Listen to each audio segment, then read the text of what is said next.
bir айылда ай чырайлуу кыз жашаптары. Анын сулуулугуна суктанбаган жигит калбайт. Эч кимисинин колун сурганга дагы эрки жетпейт.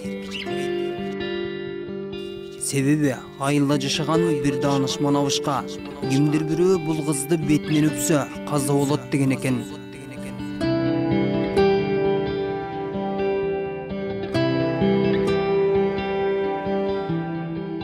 Ал абышканын эч качан жаңылбай турганын бардыгы билишчү.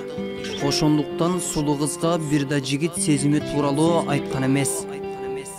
Жактырып турса дагы алыстан эле карап турушчу. Анткени ар бир адам үчүн өмүр таттуу.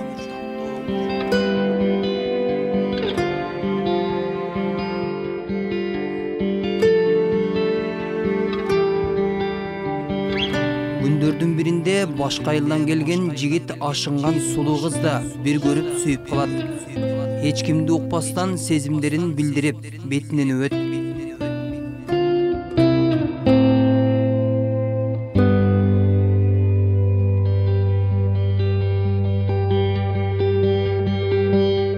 Айылдагылардын бардыгы байкуш, кубрада, өлөтеми деп карап туруп калышат.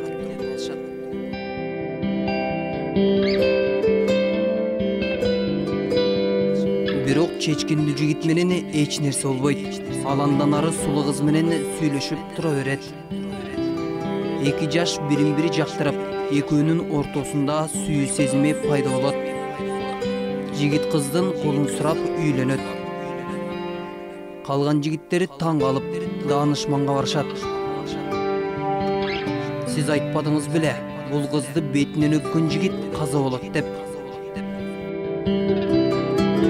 Ооба, мен ошентип айткам. Айткан сөзүмдү түк танбайм. Бирок мен качан өлө турган күнүн айткан эмесмин. Бул жашоодо эч ким түбөлүктүү эмес. Качандыр бир күнү дагы ал деле көз жумса керек деген экен.